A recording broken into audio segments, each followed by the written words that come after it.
magpatuloy sa iyong buhay. Ako po si Father Fiel Pareha at ito po ang ating segment, ang Daily Devotion, na kung saan tayo po ay magdarasal, magbabasa at magninilay kasama ng salita ng Diyos sa buong taon. Manalangin tayo. Sa ngalan ng Ama, ng Anak at ng Espiritu Santo. Amen. Halina, Banal na Espiritu, liwanagan mo ang aming puso at isip nang maunawaan at may sa buhay namin ang iyong salita. Amen. Our Bible passage for today is from the Gospel of St. John chapter 5, verses 1 to 18, and I read it for you. After this, there was a festival of the Jews, and Jesus went up to Jerusalem.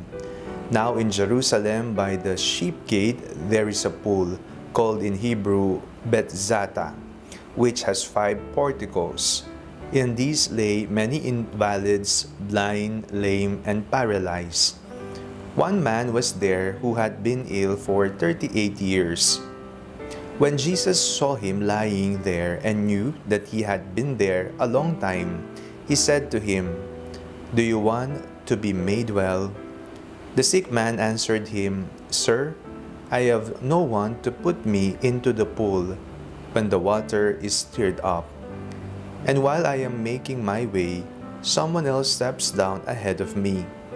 Jesus said to him, "Stand up, take your mat, and walk." At once the man was made well, and he took up his mat and began to walk. Now that day was a Sabbath. So the Jews said to the man who had been cured, "It is the Sabbath.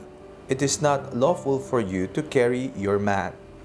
But he answered them, "The man who made me well said to me, 'Take up your mat and walk.'" They asked him, "Who is the man who said to you, 'Take it up and walk'?" Now the man who had been healed did not know who it was, for Jesus had disappeared in the crowd that was there. Later Jesus found him in the temple and said to him, "See, you have been made well. Do not sin anymore, so that nothing worse happens to you." The man went away and told the Jews that it was Jesus who had made him well. Therefore the Jews started persecuting Jesus because he was doing such things on the Sabbath. But Jesus answered them, "My Father is still working, and I also am working." For this reason the Jews were seeking all the more to kill him, because he was not only breaking the Sabbath, but was also calling God his own Father, thereby making himself equal to God. Sa mga panahon na tayo po ay nagmumukmuk na, hindi na alam kung ano ang gagawin, tila ba paralisado na ang ating isip, ang ating buong katawan, maging ang pag-asa na natitira sa ating mga puso, tinatamad na tayo, parang suko na tayo. Lagi po nating tatandaan, may isang darating na Jesus na magpapagaling sa atin upang tayo ay makakalakad muli, makakapaglakbay muli ng may buong pag-asa, bagong sigla sa ating buhay. Ito po ang nangyari sa ating binasang ebanghelyo sa araw na ito. Mayroon daw isang paralisado na 38 taon nang may sakit. At doon siya naroroon sa isang lugar na kung saan pinaniniwalaan na makapagpapagaling sa kanila. Ngunit bago pa man siya makapunta doon sa pool, may nauuna na sa kanya. Si Jesus ay naawa sa kanya, kaya naman siya ay pinagaling. Ang sabi ng Panginoon, "Stand up, take your mat, and walk." Tumayo ka, bitbitin mo na ang iyong sapin, at lumakad ka na. Magpatuloy ka na sa iyong paglalakbay sa buhay. Maaring dumanas po tayo sa ating buhay ng pagkalugmok. Hindi na makagalaw, hindi na makagulapay, hindi na alam ang gagawin.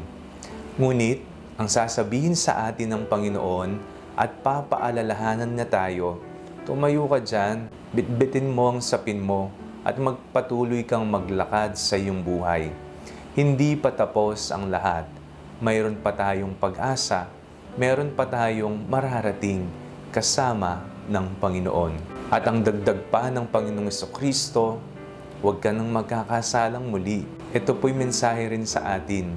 Ano man ang ating nakaraan, nakalipas, papatawarin ng Panginoon. Patawarin mo rin ang sarili mo sapagkat ibinigay mo ang sarili mo sa kadilimang iyong nagawa. Ngunit hindi nangangahulugang mananatili ka na lang sa kadiliman at sa kasalanan. Bagkus, magpatuloy ka sa buhay. Humingi ka ng kapatawaran, hayaan mong pagalingin ka ni Jesus nang ikay makapaglakbay muli ng maayos sa iyong buhay. Manalangin tayo. Panginoong Jesucristo, patawad po. Napakarami po naming kasalanang nagawa sa iyo. Mga kasalanang nagpaparalisa sa aming buhay, hindi makagalaw, hindi makapagmahal, hindi makapagbigay. Pagalingin niyo po kami. Amen. Sa ngalan ng Ama, ng Anak at ng Espiritu Santo. Amen. Huwag po ninyong kalimutang i-like ang video ito, mag-comment po kayo and share it with your family and friends. Ang Panalangin Bago Matulog ay may sariling Facebook page na po. Huwag niyo pong kakalimutang mag-like at mag-follow dito and do not forget to subscribe to our YouTube channel. I-click niyo lamang po ang link na nasa description ng video ito o kaya naman po just search Father Fiel Pareha. God bless you po.